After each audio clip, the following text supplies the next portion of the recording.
ito ay pinahintulot po ninyo na maitalaga namin bilang everybody's birthday Sunday. Ngayon pong araw ay amin po pinagdiriwang ang amin nga pong kaarawan. Ang kaarawan ng bawat isa po ninyong anak na itinalaga sa iglesyang ito ng McGill Memorial Church. Salamat po sa biyaya ng patuloy na karagdagang buhay, lakas, kasiglahan aming Panginoon. Salamat po sa pagtataguyod ninyo ng buhay ng bawat isa sa amin. Panginoon, amin din pong inaalaala sa linggong ito ang aming pong Vacation Church School. Naririto po ang inyong mga anak na mga guro sa VCS. Kayo din po ang mga bata na bahagi ng paaralang pong ito. Aming ding pinagpapasalamat sa inyo ang lahat ng mga magulang, ang lahat ng mga pamilya na nakikiisa sa panalangin at pagtaguyod sa kabuuan ng Vacation Church School upang patuloy na maranasan naming Panginoon ang bunga o dakilang Diyos ng inyo pong ministeryong ito ng pagtuturo. Aming ding tinataas sa inyo ang aming pasasalamat sapagkat kami ay binubuklod ninyo bilang isang malaking sambahayan sa pamagitan ng McGill Memorial Church. At mula sa aming mga pamilya, mula sa aming mga tahanan na kinabibilangan, naririto po kami. Taglay po namin ang kagalakan at pagpapasalamat sa pagkakaloob niyo po sa amin ng aming mga magulang, gayon din ng mga anak, ng mga kapatid. Salamat po sa buhay na naruroon sa loob ng sambahayan na inyo nga pong patuloy na inaakay. Tinataas po namin sa inyo ang lahat ng mga magulang, ang ina at ama ng tahanan, ang mga anak, ang mga maliliit na mga bata at mga sanggol. Gayon din ang mga nakatatanda, ang aming mga lolo at mga lola, ang mga kaanib ng mga pamilya na nasa malayong dako, naroon sa iba't ibang panig ng daigdig. Kayo ang magagabay, mag-iingat, magagawad ng tagumpay sa kanila at katatagan sa kanilang pamumuhay doon at patuloy na bubuklorin bilang mga sambahayan. Salamat po sa inyong biyaya na aming tinatanggap at higit sa lahat ang biyaya ng inyong pagliligtas. Salamat po sa salvation naming Panginoon. Ito ang pinakadakila at pinakamahalaga po naming maaaring tanggapin sa aming buhay bilang bahagi ng inyong malaki at banal na sambahayan, ang inyong iglesia. Tinataas po namin ang mga gawain ng inyong pong buhay na katawan ng iglesyang ito, ang prison ministry. Tinataas namin sa inyo ang McGill Memorial School. Tinataas po namin sa inyo ang mga gawain ng Church Recognized Organization. Tinataas po namin sa inyo, aming Panginoon, ang Centennial Commission ng mga gawain ng paghahanda at mga proyekto na kaugnay nito. Tinataas po namin sa inyo, aming Panginoon, ang lahat ng mga bata. Tinataas namin sa inyo ang mga batang katutubong Pilipino. O aming dakilang Diyos, ang inyo pong bayan, ang aming pamayanan ng Lucena, ang lalawigan ng Quezon at ang buong bansang Pilipinas ay tinataas po namin sa inyo. Kayo ang magbubuklod, kayo ang magbibigay ng pagkakaisa, ng pagkakaunawaan. Kayo magpapairal ng katarungan, ng katwiran, ng katotohanan at pangahawakan ito ng bawat isa at itataguyod at yayakapin ng iba't ibang mga leader at pinuno, aming Panginoon, sa pamayanan na inyong itinalaga sa iba't ibang antas ng paglilingkod. Panginoon, sa gitna ng mga krisis, sa kabuhayan, sa kalikasan, aming patuloy na nakikita ang inyong makapangyarihang mga kamay na siya pong patuloy na humahawak at nagbibigay sa amin ng kapanatagan at pag-asa upang malampasan po namin ito sa aming patuloy na pagtitiwala at pagpapasakop ng buhay sa inyo. Kaisa kami sa nalalapit na pagdiriwang ng pandaigdigang araw ng paggawa o International Working Day. Pagpalain niyo lahat ng manggagawa sa anumang antas, aming Panginoon, ng paghahanap buhay at paggawa. Pagpalain niyo ang bawat isa, ang kabanalan ng paggawa ay kaloob ninyo. Nais po ninyo na ang bawat isa ay makibahagi sa patuloy na paglikha, paggawa, para sa kabanalan at pagpapatuloy ng buhay. Tinataas po namin sa inyo ang lahat ng ito, O Diyos, sa aming magulang, na puspos ng pag-ibig at biyaya ng pagliligtas. Sa matamis na pangalan ni Jesus. Amen.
Buksan po natin ang ating mga Biblia sa Deuteronomio Kapitulo 6, talata 4 hanggang 9. Pakinggan mo, O Israel, si Yahweh na ating Diyos, ang tanging Yahweh. Ibigin ninyo siya ng buong puso, kaluluwa at lakas.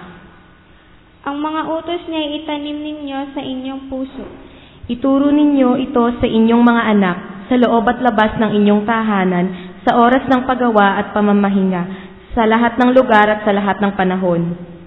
Ipulupot ninyo ito sa inyong mga kamay bilang tanda, itali sa inyong noo. Isulat sa mga hamba ng inyong pinto at mga tarangkahan.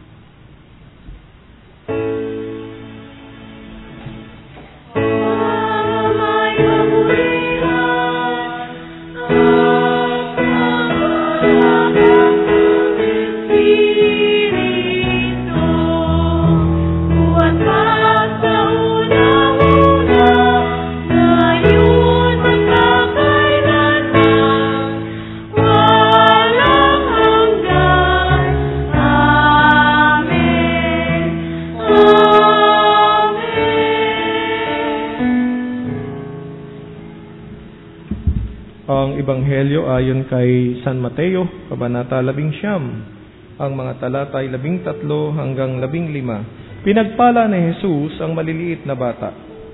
May nagdala ng mga bata kay Jesus upang hilinging ipatong niya sa mga ito ang kanyang kamay at ipanalangin. Ngunit pinagwikaan sila ng mga alagad. Datapwat sinabi ni Jesus, "Hayaan ninyong lumapit sa akin ng mga bata.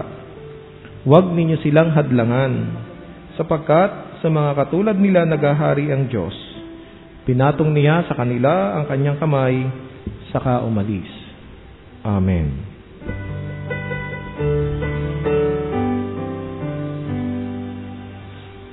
Ang salita ng Diyos ay mayaman, maaaring dindot melas na tunay. Kung tataliksikin kamsing luhod sa buhay.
God is good.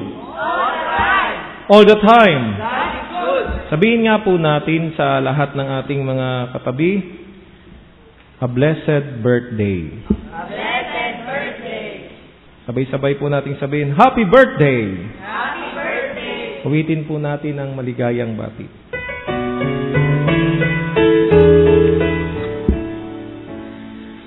Maligayang bati, maligayang araw, maligayang bati sa iyong pagsilang. Sumainyo nawa ang ligayang tunay, kahimanawa ilumawig ang buhay. Palakpakan po natin ang Panginoon sa ating pong pagdiriwang ng kaarawan ng bawat isa sa atin. Kaarawan din po ng ating pong Magil Memorial Church, ang ating mga kaaniban. Opo, tunay na mabuti ang Panginoon. At ipinagkakaloob po sa atin ang pagpapatuloy at ang karagdagang buhay at kaarawan sa bawat taon. Kaya't naririto po tayo ngayon. Nadarama po natin ang kabanalan ng ipinahihiram sa atin na buhay ng dakila nating Diyos. At gayon din, isang malaking kagalakan para sa atin at binabati po natin ang lahat po ng Vacation Church School teachers. Sila po ay 27 lahat. Kanina po, madami itong ating mga VCS teachers. Sila din po yung naghandog ng awit at hanggang ngayon, naghahandog po sila ng awit. At nais ko nga po na pasalamatan natin ang Diyos sa kanilang buhay. Pero hindi po sila nakakaligtas sa atin tuwing merong tatayo pataawit dito ng mga bata at mga kabataan, ngayon na may BCS teachers. Palagi nating tinatanong sila, ano nga po ba ang tanong natin sa kanila? Sino sa inyo ang gustong maging pastor o diaconal minister? Taas ang kamay. Ayun. Salamat po sa Panginoon. Palakpakan natin ang Panginoon. Alam po natin na patuloy na tatawag ang Panginoon ng kanyang magiging mga lingkod sa bawat isa sa atin, sa ating pong mga anak, mga kabataan, katulad po sa VCS teachers natin ngayon. Tunay nga lamang po na ang Panginoon ay kikilos sa iglesyang ito. At nais ko ring ibalita sa inyo na sa ating pong prison ministry, meron pong mga inmates doon na regular na ring dumadalo sa ating prison ministry na nagpahayag na nais nilang maglingkod sa Panginoon habang nasa sa loob sila ng bilangguan at gayon din naman pag sila po ay nakalaya na. Ang pinakahuli po ay merong 4 na nagpahayag na gusto nilang maglingkod sa Panginoon. Tumitingin tayo na sila ay magiging lingkod ng Panginoon sa kanyang ubasan.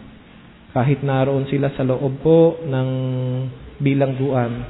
At nung akin po itong maibahagi, minsan sa loob ng ating church office, ibinahagi po natin ito at may nakarinig na isang membro na nagpunta po doon. Parang sabi po niya, Aba, Pastor, ibilang niyo po ako na magtataguyod sa nais na maglingkod na nasa loob ng bilangguan. Amen? Kung mayroong mga ganito tayong mga karanasan, may mga kapatid tayo na nais magtaguyod sa mga nais maglingkod sa Panginoon bilang kanyang mga church workers, ay isa po itong biyaya. Ating pong palagi na pinapaalala sino ang nais maglingkod sa Panginoon. Pero sabi natin, kinakailangang ipanalangin din natin yan.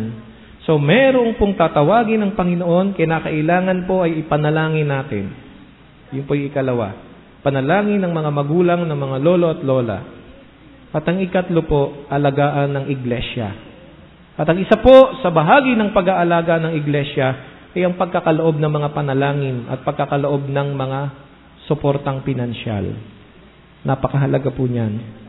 Kaya salamat po sapagkat alam natin na ibibigay sa atin ng Panginoon ng lahat ng mga ito. Kung tayo matapat na susunod sa Kanya, mag-100 taon na tayo at ito po ang isang isang napakahalagang hamon para sa atin. Pagsapit ng ating sentenaryo at pagkatapos ng ating sentenaryo sa mga taon pang darating, patuloy na ang iglesyang ito ay maging bukal. Ibig sabihin, pagbukal, walang ubos. Dito, bubukal ang mga manggagawa ng Panginoon upang patuloy na maglingkod at humayo sa iba't ibang dako. At ipanalangin natin, kahit sa loob ng bilangguan, meron tayong magiging mga manggagawa. Hindi na po magtatagal, maililipat na ang provincial jail ng Quezon sa ibang lugar. Kakaroon na ng mga jail sa iba-ibang distrito ng Quezon. At kung tayo ay mayroong mga manggagawa diyan, meron po tayong ministeryo sa iba't ibang dako ng bilangguan dito sa Quezon upang maging bahagi tayo ng pagbabagong buhay ng maraming mga tao. Amen? Palakpakan po natin ang Panginoon.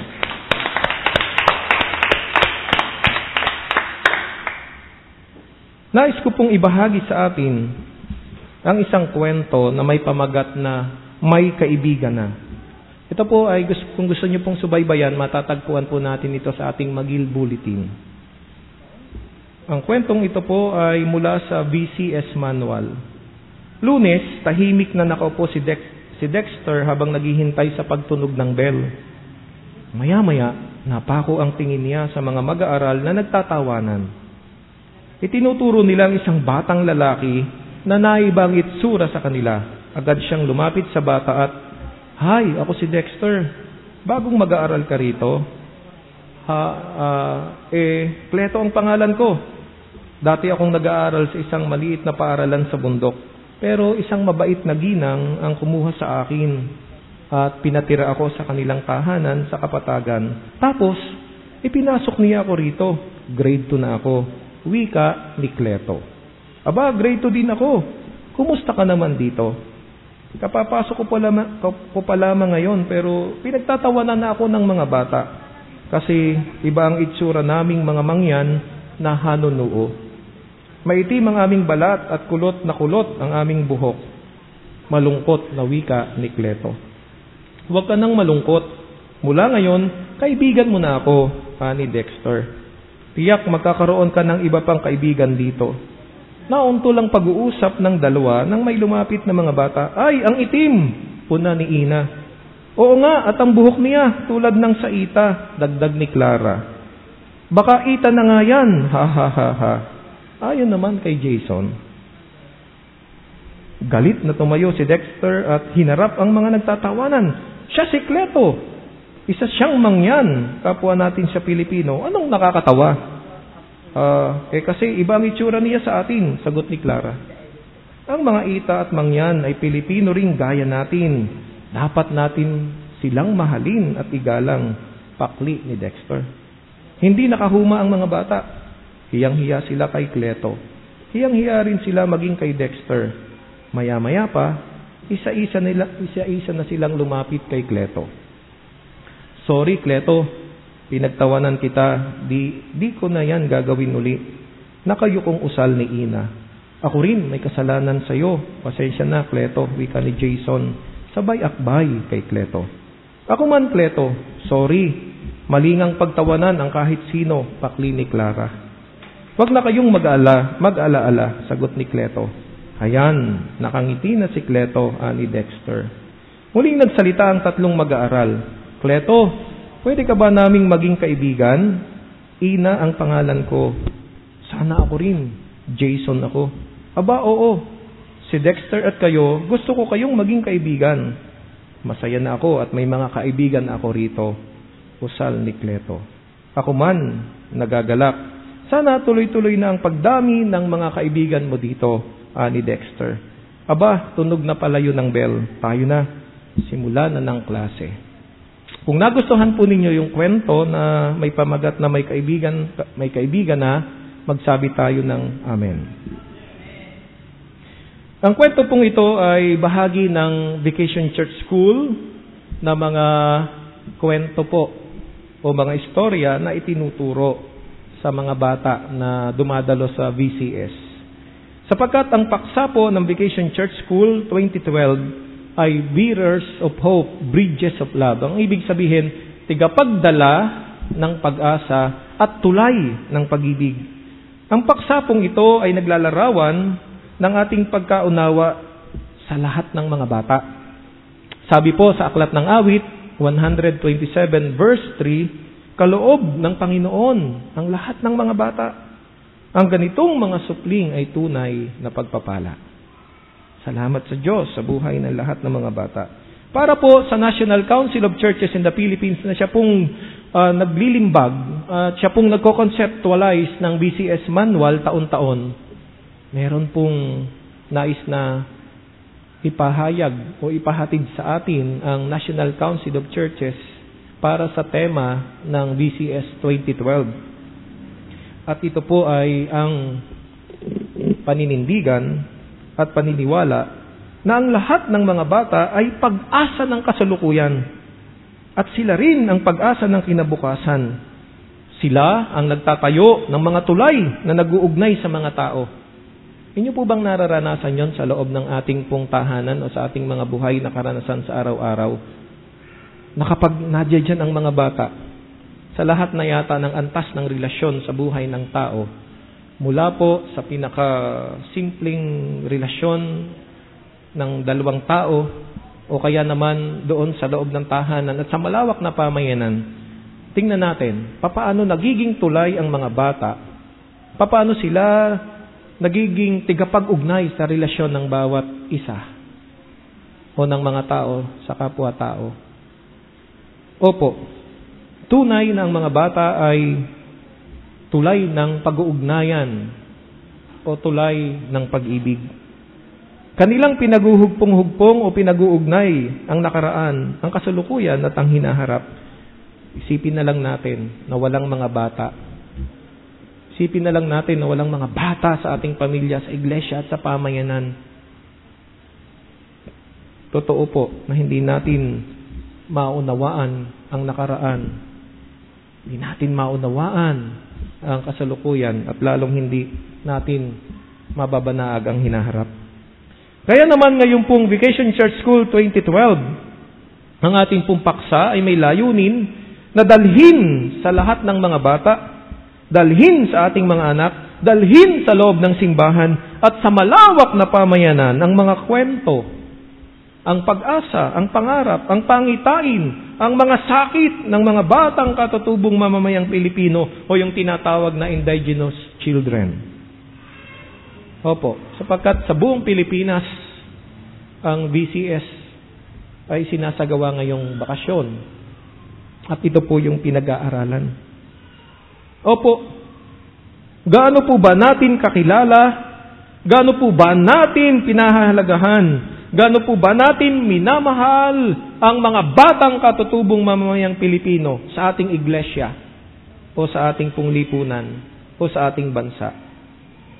Sa kwento po na ating pong napakinggan na may kaibigan ka, mapalad po si Cleto na isang mangyan. Alam niyo po ang mga mangyan marami sa Mindoro. At naalala ko po na ang ating Southern Luzon jurisdiction ng United Church of Christ in the Philippines ay may naging programa sa isla ng Mindoro. Ito po yung tinatawag na Mindoro Integrated Development Program. At ang pinaka-sentro po at ang pinaka-layo nito ng paglilingkod nito ay para sa mga katutubong mangyan. Nitong kamakailan lang, nitong ngayong buwan ng Abril, nagdiwang po ng Mangyan Day. Every month of April, ipinagdiriwang ang Mangyan Day sa Mindoro. At ang patotoo po ng mga katutubong mangyan, sabi po nila, hindi namin malilimutan sapagkat ang UCCP nagkaroon ng programa dito para sa amin. Inilapit sila sa Panginoon at gayon din naman ipinadama sa kanila ang kabuluhan ng buhay. Opo, mga kapatid, maaaring ang mga kapatid natin na yon na mangyan sa Mindoro at maging si Cleto, masasabi natin na dahil may isang babae na nagmalasakit sa kanya, napatirahin siya sa kanilang tahanan at papag-aralin pa. At meron siyang mga bagong mga kaibigan. Masasabi natin na mapalad po si Cleto. Subalit marami pang mga batang katutubo marami pang mga katutubong Pilipino sa ating bansa. 15% of the total Philippine population. 15% sa kabuuang populasyon ng Pilipinas. Kung ang Pilipinas po ngayon ay may hindi bababa na 72 milyon na populasyon, gaano kadami ang 15% nito? Maaring humigit kumulang sa 14 na milyon. Opo, marami pang mga katutubong Pilipino o mga batang katutubo ang nangangailangan ng wastong pagkilala, ng pagpapahalaga at pagdamay para sa makatarungang kaayusan ng pamumuhay sa ngayon at sa hinaharap. Nawa, hindi pa naman po tapos ang BCS. Ano ang ating maaring maging ambag o kontribusyon sa hamon ng BCS? Lalo tigit ay doon po sa layunin ng Vacation Church School ngayon. May pagkakataon pa po tayo bilang kaanib ng McGill Memorial Church, kahit sandali lamang, nabisitahin po natin ang ating mga Vacation Church School classes. Mayroon po tayong 13 na mga lugar na kung saan ay ginagawa natin ang BCS. Ang una pong nakapagtapos na at nagkaroon ng graduation ay nitong Sunday sa Bara Outreach.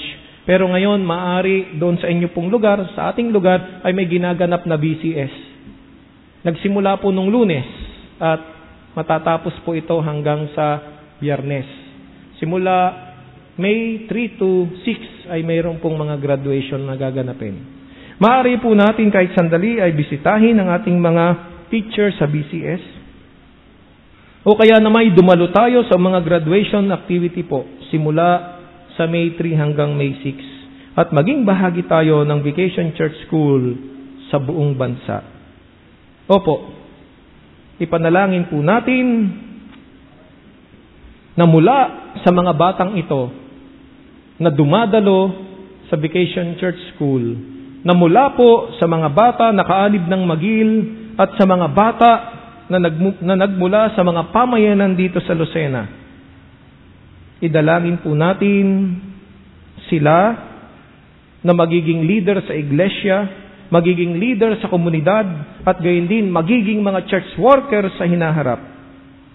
Idalangin po natin sila sapagkat sila po ang ating pong tigapagdala ng pag-asa at tigapag-ugnay ng pag-ibig, sapagkat sila po sa ngayon ay nagkakaroon ng karanasan upang taglayin nila ang wastong oryentasyon sa tunay na kasaysayan, sa tunay na karanasan, sa tunay na kalagayan ng buhay at pakikibaka ng ating mga katutubong mamamayang Pilipino. Opo, mga minamahal na mga kapatid at mga magulang, alalahanin natin ang mabuting pastol, ang ating Panginoong Hesus. Ang kanya pong layunin sa bawat isang tupa ay magkaroon ng isang buhay na ganap at kasiyasiya. Sabay-sabay po tayo magsabi, to God be the glory. Amen.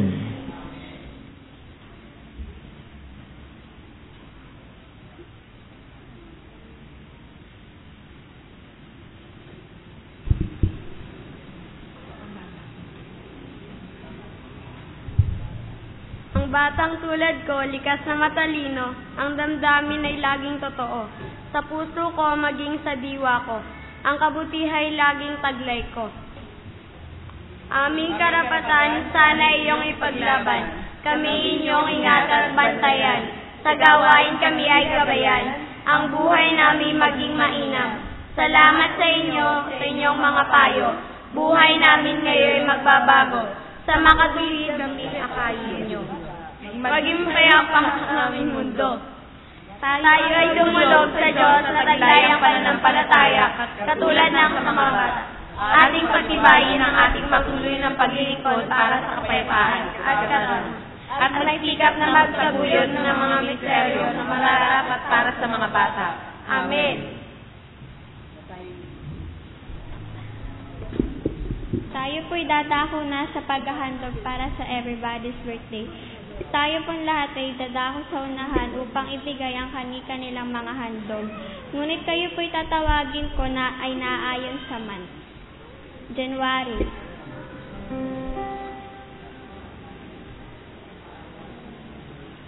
Kaarawan ng January.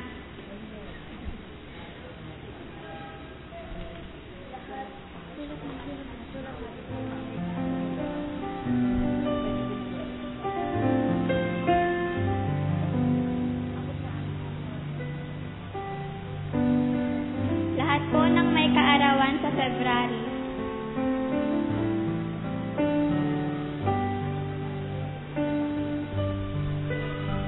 Lahat po ng may kaarawan sa March.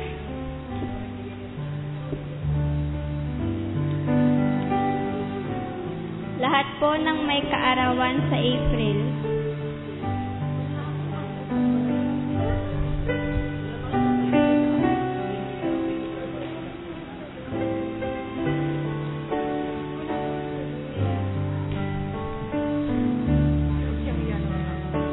Lahat po ng may kaarawan sa May.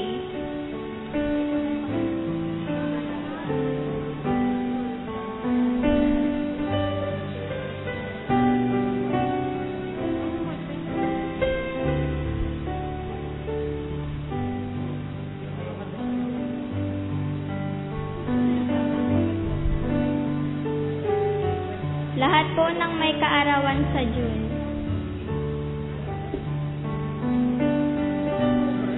Lahat po ng may mga kaarawan sa July.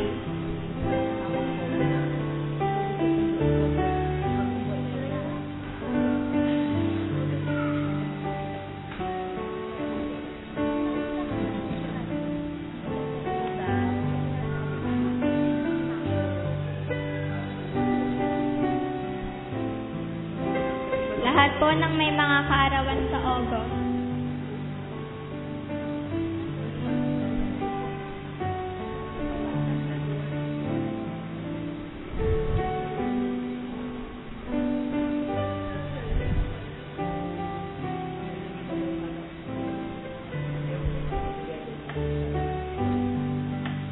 Lahat po ng may mga kaarawan sa September.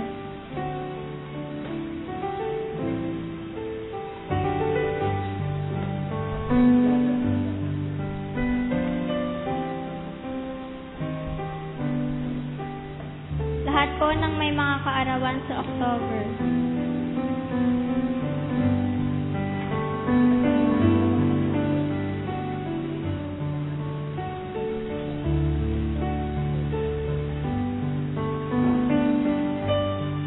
Lahat po ng may mga kaarawan sa November.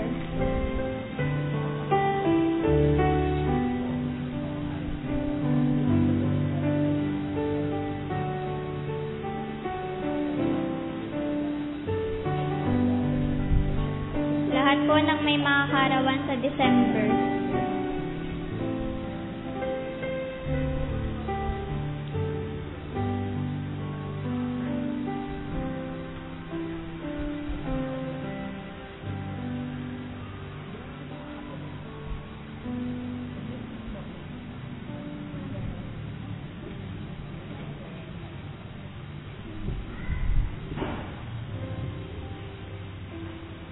Nalugod po tayong inaanyayahan upang dumako sa unahan ang lahat ng mga nagpapasalamat at gayon din naman ang nagtatalaga ng buhay. Tayo pong lahat ay tumayo.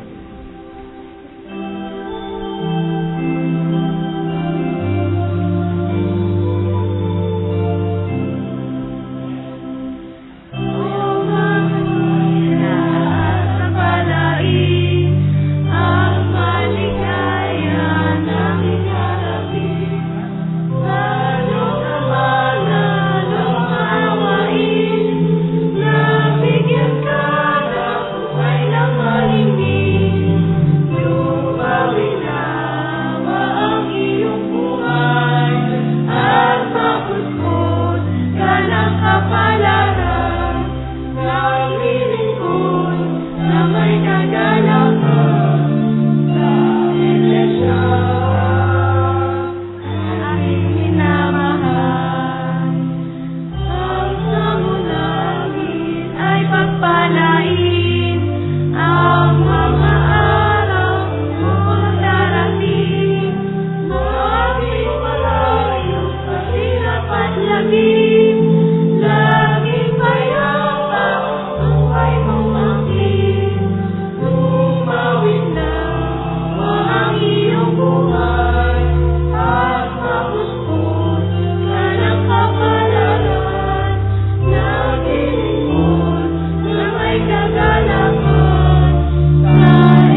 Ilagay po natin ang ating mga kamay sa tapat ng ating puso at tayo po ay manalangin sa Panginoon.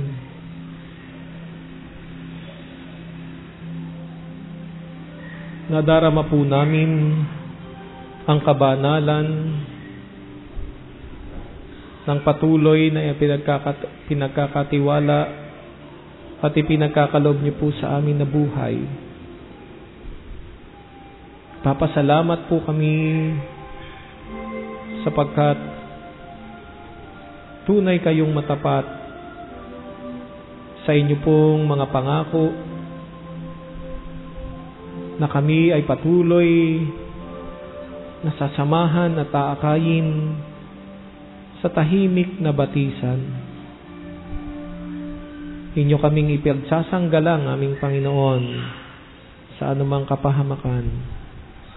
At inaakay niyo po kami sa matuwid na landasin ng buhay. Kayo ang aming mabuting pastol. Inyo pong ipinaghahanda kami ng mainam na pagkain doon sa pastulan. Kaya't kami ay patuloy, aming Panginoon, na lumalago. Salamat po sa inyong kabutihan at kadakilaan.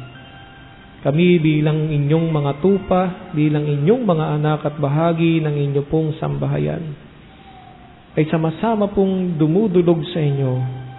Lumalapit po kami sa diwa ng pananampalataya, ng pagtatalaga at pagpapasalamat. Kayo ang nakababatid ng pinakataimtim na mga panalangin naming dakilang Diyos ng bawat isa sa inyong mga anak na ngayon ay nagtiklop ng mga tuhod at dumudulog sa inyo at sa bawat isa na nagyuko ng ulo. Panginoon, tanggapin niyo po at angkinin ng bawat isa po ninyong mga anak ang inyong banal na katugunan sa kanilang mga panalangin, pagsamo at pagtatalaga. Pagpalain niyo po ang mga sambahayan, ang mga magulang, ang mga anak, ang mga may gulang na aming Panginoon, ang mga nasa ibayong dagat, ang may mga karamdaman, ay inyong ipagkaloob ang inyong himala ng pagpapagaling sa aming mga kapatid na Guillermo Paran, kapatid na Sonia Padilla. Sa lahat, aming Panginoon, ng aming mga kapatid at mga kapwa na may karamdaman na nasa aming puso at isipan, inaangkin namin sa tanging kapangyarihan ng pangalan ng inyong bugtong na anak na si Jesus na tiga Nazaret, ang inyong himala, ang inyong pagpapagaling sa kanila at kayo din naman sa aming pong buhay, sa anumang karamdaman at sakit na aming pong tinataglay. Panginoon, pagpalain niyo po ang inyong mga anak na maglalakbay sa buong linggong ito, aming Panginoon. Sa bawat isa na babalik sa kanilang pong hanap buhay, babalik sa iba't ibang mga gawain na inyo pong pinagtalagahan sa kanila. Pagpalain niyo po, aming Panginoon, at iingatan ang inyong mga anak sa anumang kanilang mga gawain. Pagtatagumpayin sa kanilang hapong mga gawain at sa kanilang hapong mga pananagutan, naming Panginoon. Dakilang Diyos, pagpalain niyo po ang mga VCS teachers, ang mga bata, ang mga katutubong batang Pilipino. Pagpapalain niyo po, aming Panginoon, ang inyong iglesyang ito. Mula dito, isusugo po ninyo ang mga sambahayan ng bawat isa sa iba't ibang ministeryo ng paglilingkod sa inyo sa pamagitan ng mga spiritual gifts o mga kaloob na spiritual, aming Panginoon, na inyo po ipinagkatiwala sa bawat isa. Sa bawat isa po ninyong mga anak, aming Panginoon, ay masasalamin ang inyong dakilang pag-ibig, ang inyong pagmamahal, aming Panginoon, ang inyong hapong pagmamalasakit. Gawin niyo po na lingkod ang buong Magil Memorial Church. Magbibigay ng kaliwanagan ng tanglaw, maghahayag ng inyong dakilang pag-ibig ng inyong ebanghelyo. Pagpalain niyo po, aming Panginoon, ang inyo pong mga anak. Aangkinin namin ang inyong biyaya, ang kalakasan at kapangyarihan mula sa inyong banal na Espiritu. Panginoon, isugo po ninyo Nataglay ang inyong banal na bendisyon ng inyong mga anak na nasa loob ng iglesyang ito. At patuloy ng inyong biyaya ng pagliligtas ang taglayin. Mga minamahal na mga kapatid, humayo tayo na taglay natin ang masaganang pagpapala ng ating isang Diyos at taglayin natin ito sa pamamagitan ng tinig ng kanyang maliit at tabang lingkod. Pagpalain at ingatan tayo ng Panginoon. Paliwanagin ng Panginoon ang kanyang mukha sa atin at mahabag sa atin. Ilingap ng Panginoon ang kanyang mukha sa atin at tanggapin ang kanyang banal na kapayapaan at pagliligtas ngayon at magpakailanman. Amen.